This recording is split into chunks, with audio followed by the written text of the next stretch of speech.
엘빈 톨플러는 미래 사회에 대해서 이야기할 때 미래 사회는 첫 번째 노인 사회가 될 거다. 그러고 이야기를 했습니다. 점점 노인들이 많아지죠. 또 두 번째 이야기를 한 것이 지식 정보 사회가 될 거다. 지식이 정보가 돼서 모든 사람들이 이제 더 많은 지식을 가지려고 한다. 세 번째는 신경제사회가 된다. 신경제사회라고 하는 것은 예전에는 공장을 짓고 물건을 만들어내야 돈을 버는 사회였죠. 그런데 신경제는 유튜브 구독자 수가 얼마냐에 따라서 돈이 되는 거죠. 신경제는 공장을 짓지 않고 쿠팡처럼 물건을 배달해서 세계 최고의 부자들이 돼가는 그런 사회. 그러니까 경제 개념이 완전히 달라지는 신경제 사회가 될 거다. 그렇습니다. 그런데 성경은 미래 사회에 대해서 뭐라고 이야기합니까? 오늘 본문에 나타난 말씀 보면 너희는 이것을 알라. 말세는 고통하는 때가 될 거다. 그렇게 말하죠. 미래 사회. 미래 사회는 고통을 왜 사람들이 받게 되나? 이렇게 이야기할 때 사람들이 자기를 사랑하고 돈을 사랑하고 자기 사랑, 돈 사랑 때문에 그것뿐만 아니라 사람들이 자기를 자랑하고 그리고 교만하고 비방하고 부모 거역하고 감사하지 않고 거룩하지 않고 무정하고 원통함을 풀지도 않고 모함하고 절제하지 않고 사납고 선한 것은 좋아하지도 않고 뿐만 아니라 배신하고 조급하고 자만하고 쾌락 사랑하기를 하나님보다 더 사랑해서 고통하는 때가 될 거다. 무엇이 없어서 고통하는 때가 된다고 말하지 않습니다. 사람들이 무엇이 없어서 가난해서 병들어서 고통하는 때가 된다고 말하는 게 아니라 사람들이 다 자기 욕심 때문에 고통하는 때가 될 거다. 이렇게 말하고 있는 거죠. 그런데 이 사회 속에 끼어든 사람들이 어떻게 되느냐? 오늘 성경은 그것을 이야기해. 이 세상 속으로 끼어든 사람이 어떻게 되느냐? 그것을 뒤에 나타난 말씀을 보면 진리에 대해서 열심히 배웁니다. 그런데 7절 말씀 보면 항상 배우나 끝내 진리의 지식에 이를 수 없느니라. 열심히 배우는데 진리의 지식에 이르지 않습니다. 왜 진리의 지식에 이르지 않습니까? 그들은 진리를 품지 않기 때문이죠. 내 안에 진리를 품어야 진리에 이르는데 진리를 품은 게 아니라 말세 사람들은 하나님보다 세상 사랑하는 것, 자기 사랑하는 것을 더 소중하게 여기기 때문에 예수 그리스도를 품지 않습니다. 내 욕심을 품지. 내 욕심을 품고 예수가 필요한 거지. 욕심을 채우기 위해서 내 욕심을 품고 하나님이 필요한 거죠. 그러니 어떻게 하나님에게 이르겠습니까? 예수 그리스도에게 이르겠습니까? 이를 수가 없죠. 그것을 오늘 본문은 무엇라고 이야기하느냐? 경건의 모양은 있으나 경건의 능력은 없다. 우리에게 그렇게 말씀하죠. 겉으로 볼 때는 경건에 이르는 것 같은데 모양은 있는데 경건의 능력은 없다는 거죠. 아마 우리가 요즘 사람들을 보면 대부분 그런 모습들이 아닌가 싶은 거죠. 아마 대부분이 그럴 겁니다. 교회 열심히 나오고 신앙생활을 하는 것 같고 뭐 그렇게 해도 그들 안에는 진리가 없어요. 진리이신 예수 그리스도 그분이 없습니다. 자기 사랑이 더 크지. 하나님이 없어요. 자기 사랑이 더 크지. 세상이 더 크지. 그렇기 때문에 이러한 사람들은 진리에 이르지 못한다. 그런데 12절에 나타난 말씀을 보면 무릇 그리스도 예수 안에서 경건하게 살고자 하는 자는 박해를 받으리라. 오히려 그런 가운데서 경건하게 살고자 하는 사람들이 잘못된 것처럼 보여진다는 거죠. 오히려 경건하게 살고자 하는 사람, 경건의 능력을 품고 살아가는 사람은 다른 사람들이 볼 때 왜 인생을 저렇게 살아? 그렇게 보이는 거죠. 그러니까 가정에서도 직장에서도 교회 안에서도 심지어는 이 사람들이 배척을 당하게 되는 일들이 벌어진다. 그렇게 말하는 거죠. 그러나 오늘 본문에 나타난 말씀은 우리에게 무엇라고 이야기합니까? 본문에 나타난 말씀 14절, 너는 배우고 확신한 일에 거하라. 배우고 확신한 일에 거하라. 이렇게 말씀한 것처럼 우리가 배워야 될 게 무엇인가? 확신 가운데 거해야 될 것이 무엇인가? 그것을 우리가 바르게 깨달아야 되죠. 어린 아이들이 자라라는데 자라는 어린 아이들, 이 아이들을 우리가 성장시키기 위해서 필요한 게 뭡니까? 오늘 본문에 나타난 말씀을 보면 몇 가지 분명해지는 게 있습니다. 가장 첫 번째는 서는 법을 가르쳐라. 그거예요. 서는 법을 가르쳐라. 어린 아이들이 계속 넘어집니다. 일어서면 넘어지고 일어서면 넘어지고, 그래도 아이에게 서는 법을 가르치고 아이가 걷는 법을 가르치고 달리는 법을 가르치는 거죠. 그런데 서서 걷고 달릴 때에 무조건 서서 걷고 달리는 게 중요하지는 않습니다. 왜냐하면 서서 걷고 달릴 때 어디로 가야 되는지가 중요한 거죠. 어디로 가야 되는지. 그것을 잘 가르쳐야 되는 거죠. 어디로 가야 되는지. 그러니까 무엇이 진리인지를 가르쳐야 되는 거예요. 무엇이 진리인지.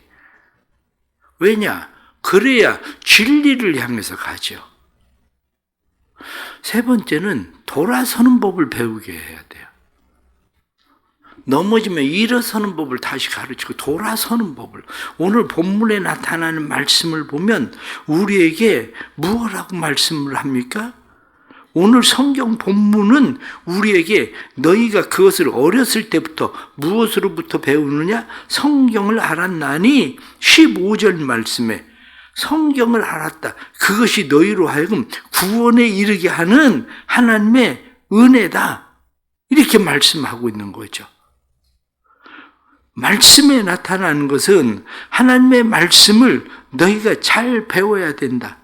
말씀을 어디로 걸어가야 되는지 우리가 말씀을 잘 배우는 것뿐만 아니라 우리가 이러한 일들에 대해서 5절에 나타난 말씀을 보면 경건의 모양은 있으나 경건의 능력은 부인하니 이 같은 자들에게서 내가 돌아서라.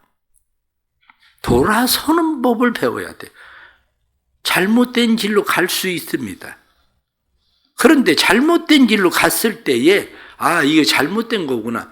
진리를 향해서 가야 되는데 진리를 향해서 가지 못하고 있었구나. 그것을 알면 돌아서는 법을 배우게 해야 되는 거죠. 그러니까 서는 법을 가르쳐라. 걷는 법을 가르쳐라. 달리는 법을 가르쳐라. 어디로 향해서 가야 되는지 그걸 가르쳐라. 그리고 돌아서는 법을 가르쳐라. 이게 중요한 겁니다. 그런데 그것을 어떻게 가르치느냐? 오늘날 우리가 살고 있는 이 사회가 지식 정보 사회가 되다 보니까 사람들은 많은 지식 정보를 집어 넣어주면 되는 것처럼 생각하지만 많은 지식과 정보를 집어 넣어준다고 되는 건 아니라는 것을 사람들이 인식하지 못하는 거예요. 왜냐하면 우선 우리나라 교육 방식을 생각을 해 보십시오. 우리나라 교육 방식을 생각을 하면 우리나라 교육 방식이 어떤 식이냐? 영어를 모국어처럼 잘하는 그러한 학생들 12명, 실력이 뛰어난 그런 사람들 12명하고 우리나라 사람 고3 학생들 12명을 놓고 그 아이들에게 문제를 주었습니다. 문제를 주고 정답을 아이들에게 쓰게 한 거예요. 그런데 우리나라 사람과 다른 게 뭐냐면 그들도 엘리트들이에요. 12명 가운데 문제를 시간 안에 다 푼 사람은 한 사람이에요. 문제를 시간 안에 다 푼 사람이. 그런데 실제로 문제를 다 맞춘 사람은 3사람밖에 안 돼요. 그들이 이구동성으로 하는 얘기가 무슨 얘기냐면 완전히 문제를 보고 멍해졌다. 그리고 이거 뭐 무슨 철학 문제를 푸는 것 같다. 이렇게 얘기했거든요. 그런데 한국 사람들은 10명 중에서 6명이 다 맞췄어요. 한국 사람들은 10명 중에. 문제를 한 문제만 푼 사람도 엘리트들 중에선 한 문제만 푼 사람이 3명이에요. 한 문제도 못 맞춘 애들이 5명이에요. 그런데 우리나라는 6명이 다 맞췄다고. 우리나라는. 그러면 똑똑한 거냐? 그렇지가 않다는 거죠. 최승호 시인이 유명한 시인이에요. 최승호 시인의 시를 가지고 시에 대한 문제를 냈습니다. 최승호 시인에 대한 시에 대해서 최승호 시인이 2개를 틀렸어요. 자기가 쓴 시인데 학생들은 다 맞췄어. 아니 이게 무슨 일이야. 시를 쓴 사람도 자기가 시를 썼는데 자기가 문제를 틀리는데 애들은 왜 다 맞출까? 바로 이게 문제라는 거예요. 그게. 왜냐, 기본적으로 우리나라 사교육비 굉장히 많잖아요. 사교육비가 최고 사교육비가 안 드는 나라가 어디냐면 핀란드입니다. 핀란드가 우리나라 사교육비의 30분의 1밖에 안 씁니다. 핀란드가. 그런데 30분의 1밖에 안 쓰는 핀란드하고 중학교 3학년 학생들, 그 아이들 비교를 했어요. 비교를 했는데 비교하니까 핀란드가 1위, 한국이 2위였어요. 다른 나라들하고 쭉 이게 국제학생 평가 프로그램이거든요. 그 학생들, 국제학생들 평가 프로그램을 가지고 점수를 쭉 내는 거, 실력을 쭉 내는 거. 핀란드 1위, 한국 2위. 그런데 그 중에서 학습 효율화 지수라고 하는 게 있습니다. 이 학습이 얼마나 효율적인가 아이들에게. 학습 효율화 지수가 핀란드가 96.6%, 핀란드가 1위. 한국이 65.4%, 24위. 점수는 2위인데 핀란드는 1위를 그대로 유지했고 학습 효율화 지수에 대해서도 우리나라는 효율화 지수가 24위로 떨어졌어요. 2위에서. 효과 없다는 거예요. 점수는 한국 사람들이 잘 맞출지 모르지만 실제적으로 효과는 없다는 거예요. 그것을 어떻게 이야기하느냐면 공부하는 시간의 문제가 아니다. 어느 정도 올라가면 그 한계에 미친 이상으로는 큰 영향을 미치지 않는다. 그거거든요. 그 한계에 미친 그것을 재수한다고 애들이 점수 올라가나요? 절대 그렇지 않다는 거예요. 그게 바로 뭐냐면 딱 그 한계 올라가면 더 이상 올라가지를 않는다는 거예요. 거의가 다. 그런데 그것을 지속적으로 높일 수 있는, 아니면 순간적으로 그것을 높일 수 있는 것이 중요한 거지. 공부하는 시간에 대해서 이야기를 하면 공부하는 시간이 한국이 핀란드 학생들보다 공부하는 시간으로는 3배입니다. 3배가 공부하는 시간은 많고 돈은 30배가 많고. 근데 못 따라가요. 왜 그러냐? 교육의 문제예요. 교육.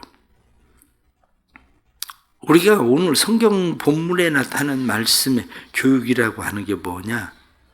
교육은 네가 어렸을 때부터 성경에서 배웠다.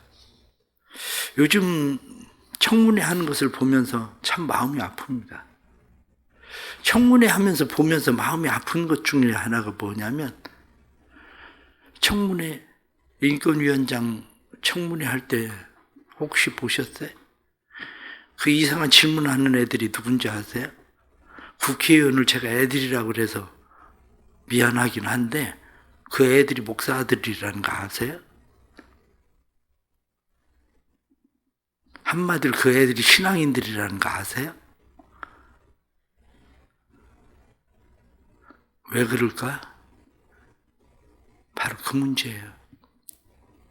교회에서 열심히 가르치지만, 문제는 교회에서 열심히 성경 공부는 하지만 항상 배우나 끝내 진리의 지식에 이를 수 없느니라, 이렇게 말하는 것처럼 항상 배우나 교회에서 성경 공부들은 얼마나 열심히 합니까?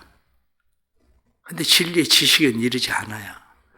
왜냐? 그 안에 처음부터 말씀드린 대로 이 안에 이미 진리가 없어요. 진리가 없는데 어떻게 진리의 지식에 이릅니까?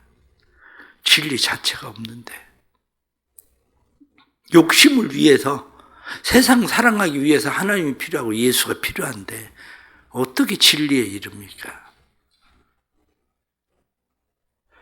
바른 신앙교육의 가장 첫 번째가 뭐냐면 하나님을 알고 경외하는 지식, 지혜 교육이에요.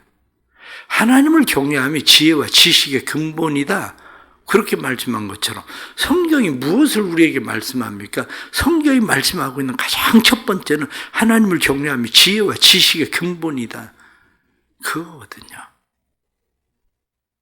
하나님을 경외함이에요. 경건의 모양이 아니라 경건의 능력입니다. 하나님을 경외함. 두 번째는 어렸을 때부터 그것을 어디서 배웁니까? 가정에서 배운 거예요. 회당에서만 배운 게 아니라 내가 어렸을 때부터 내가 성경을 알았나니, 그렇게 말씀한 것처럼 디모데는 어렸을 때부터 외조모, 어머니, 그들로부터 배운 거죠. 가정교육입니다. 우리나라의 가장 큰 문제 중에 하나가 신앙교육이 가정에서는 거의 되지 않는다는 사실이에요. 가정에서 신앙교육이 돼야 되는데 가정에서는 신앙에 대해서, 하나님에 대해서 입도 뻥끗하지 않는다는 얘기죠. 왜 입도 뻥끗하지 않느냐? 그 이유는 간단합니다. 부모가 원래 진리가 없는데 교회에서는 열심히 배우고 가르치는 것 같은데 그 부모가 마음에 진리가 없는데 신앙교육을 어떻게 시킵니까? 가정 안에서. 가정에서 신앙교육을 시킨다는 것은, 가정이라는 것이 무엇인가를 생각해 보십시오. 가정은 사회화 교육의 첫 번째다. 가정을 통해서 사회화를 배우는 거예요. 그런데 가정에서 우리는 무엇을 배우느냐? 가정에서 이기주의를 배워요. 가정에서 무조건 1등 하는 것을 배워야 되고, 가정에서 세상 사랑하는 걸 배우게 돼요. 가정에서. 공부 좀 못하면 바보 취급되는 거고, 가정에서부터. 그러니 가정에서 신앙하고는 상관이 없는 세상 교육을 가정에서만 배우는 거죠.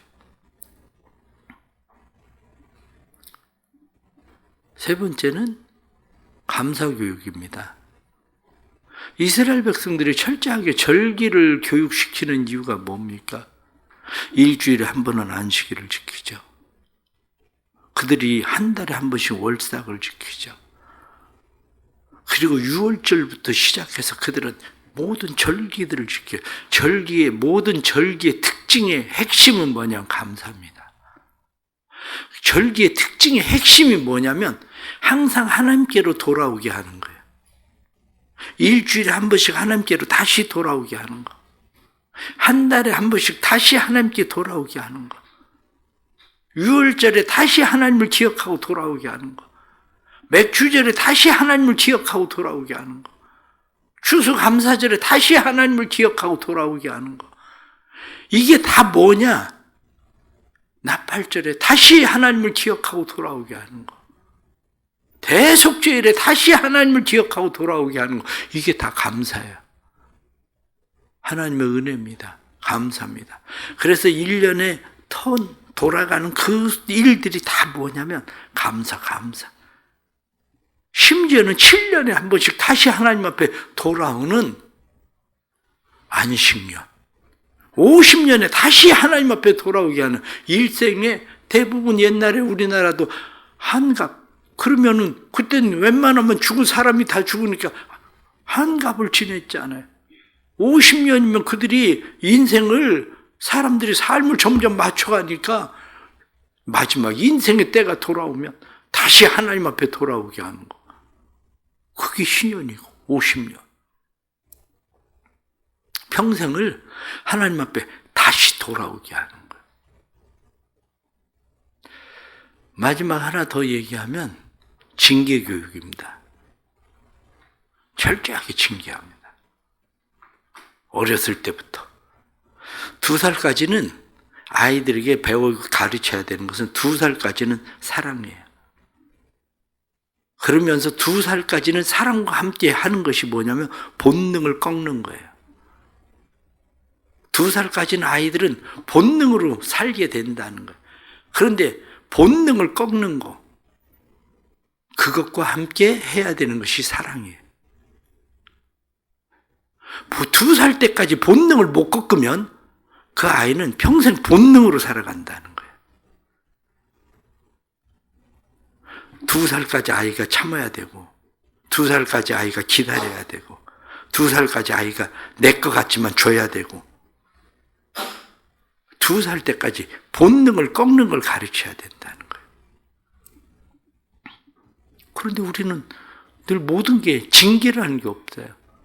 어렸을 때부터 오냐 그냥 징계 없이 아이들을 키우니까 오늘 성경 본문에 나타나는 말씀 보세요. 무정하고 원통하고 분을 풀지 않고 모함하고 절제하지 못하고 사납고 선한 것은 좋아하지도 않고, 이게 다 본능이잖아요. 인간이 살아가는 본능. 바르게 가르쳐야 돼요. 아유, 목사님 이제 너무 늦었어요. 그렇게 생각하는데 늦었을 때 해야 되는 게 돌아서는 법을 배워야 돼요.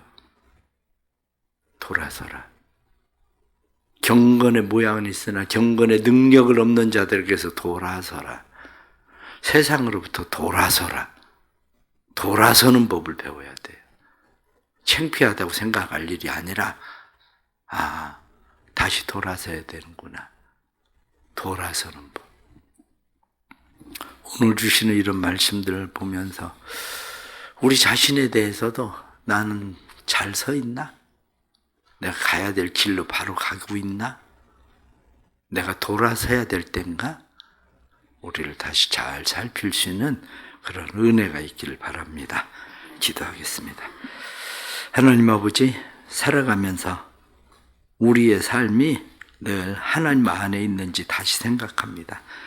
진리에 대해서 열심히 배우기는 하지만 너희가 진리에 이르지 못한다. 왜냐하면 너희가 하나님보다도 세상을 더 사랑하기 때문이다. 자기를 사랑하기 때문이다. 그리고 말씀한 것처럼 우린 세상을 살아가면서 하나님보다 세상을 더 사랑하고 살아갑니다. 그러나 다시 깨달을 수 있게 해 주옵소서. 하나님 앞에 우리를 세우는 법을 배우게 해 주시고, 그리고 진리 안에 거하게 해 주시고, 진리를 따라가게 해 주시고, 뿐만 아니라 우리의 삶이 오직 하나님의 말씀 안에서 진리를 쫓아 행하도록 도와주옵소서.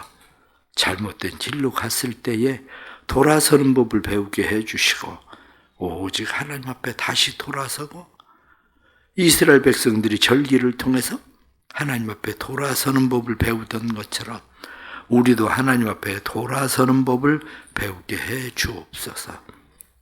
사랑하는 교회를 주께서 복되게 하시고 교회 안에 사람들이 세상을 사랑하기 위해서 하나님이 필요하고 세상을 사랑하기 위해서 예수가 필요한 것이 아니라 하나님을 사랑함으로 세상을 이길 수 있도록 주님 도와주옵소서. 사랑하는 성도들의 가정을 축복합니다.